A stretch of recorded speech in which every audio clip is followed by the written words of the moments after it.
Bonjour et bienvenue sur notre chaîne où nous honorons les voix qui ont façonné l'Afrique et le monde entier, diffusant des leçons de courage, de compassion et de changement.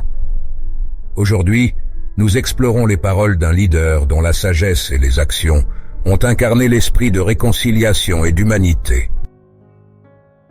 Ne sous-estimez jamais le pouvoir d'un petit groupe de personnes engagées à changer le monde.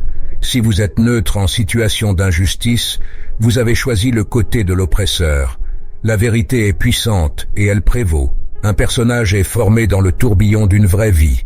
La réconciliation signifie travailler ensemble pour corriger les héritages d'injustices passées. Je ne prêche pas un évangile social, je prêche l'évangile, période. L'espoir est d'être capable de voir qu'il y a de la lumière malgré toute l'obscurité. Nous ne pouvons pas jouir pleinement du meilleur des autres, à moins d'aider tout le monde à atteindre son meilleur. Si vous voulez la paix, vous ne parlez pas avec vos amis, vous parlez avec vos ennemis. Dieu n'est pas chrétien, Dieu n'est pas juif ou musulman ou hindou, Dieu est dans tous. Nous apprenons de l'histoire que nous n'apprenons pas de l'histoire. La tendresse et la gentillesse ne sont pas des signes de faiblesse et de désespoir, mais des manifestations de force et de résolution. Il n'y a rien de plus puissant que la force de l'amour. La vérité et le pardon sont les clés de la liberté. La magnanimité en politique n'est pas une vertu rare. La paix implique une réconciliation, et la réconciliation signifie une reconnaissance des torts passés et la recherche de solutions pour les corriger. La famille humaine devrait être préservée. La joie est plus transmissible que la grippe. N'abandonnez jamais, n'abandonnez jamais, n'abandonnez jamais. Quand les gens décident de coopérer, ils peuvent surmonter même les plus grands défis. La vérité est puissante et elle prévaut. La vraie communauté est basée sur l'inclusion, l'amour et la compassion pour tous. Il est facile de parler d'amour, mais plus difficile de le pratiquer. La justice exige que nous travaillions à bâtir une société où chaque personne est valorisée et respectée. L'amour est la force motrice qui guérit le monde. Le pardon dit que vous êtes donné une autre chance de faire un nouveau départ. La diversité est une richesse, non une source de division. Nous avons été créés pour une complémentarité, pas pour une uniformité. Quand vous êtes dans un trou profond, arrêtez de creuser. Mon humanité est inextricablement liée à la vôtre, car nous ne pouvons être humains qu'ensemble. L'humilité est la nécessité de reconnaître notre propre petitesse dans le grand schéma des choses. Nous ne sommes pas responsables de ce qui nous brise, mais nous pouvons être responsables de ce que nous devenons avec les morceaux brisés.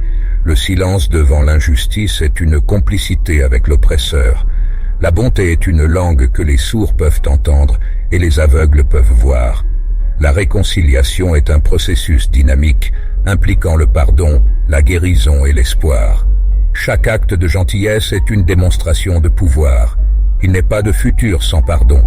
La prière est une confession de notre faiblesse et de notre besoin de Dieu. Le courage moral est la capacité de tenir ferme pour le bien, même face à l'adversité. La vraie liberté ne peut jamais être atteinte en imposant sa volonté aux autres. L'amour est plus fort que la haine, comme la lumière est plus forte que l'obscurité.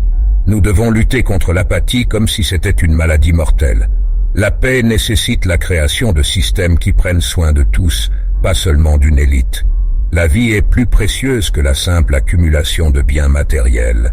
La gratitude est la clé d'une vie pleine de miracles. L'optimisme est une forme de courage qui donne confiance aux autres et mène au succès. Nous sommes tous liés dans une toile de vie interconnectée. L'humour est une arme contre la défaite et le désespoir. L'équité et la justice sont les fondations sur lesquelles une société pacifique est construite. La générosité d'esprit est le chemin vers la vraie richesse.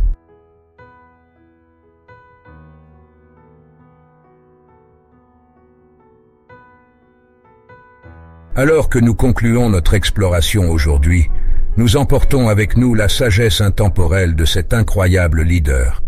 Sa vision pour un monde où la paix est construite sur le dialogue avec nos ennemis nous rappelle que la réconciliation et l'unité nécessitent courage, compassion et engagement continuel. Sa vie dédiée à combattre l'injustice et à promouvoir l'égalité nous inspire à regarder au-delà de nos différences et à reconnaître notre humanité commune. Nous sommes encouragés à agir avec amour, à dialoguer avec ceux que nous ne comprenons pas, et à construire des ponts là où des murs ont été érigés. Merci de nous avoir accompagnés dans ce voyage inspirant. Votre intérêt et votre participation reflètent l'importance de garder vivantes les leçons de ceux qui ont pavé la voie vers un monde plus juste et aimant.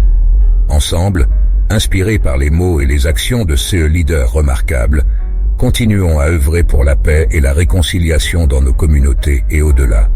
N'oubliez pas de partager vos pensées, réflexions et actions inspirées par ces mots puissants. Restez engagés, inspirés et surtout, continuez à faire la différence.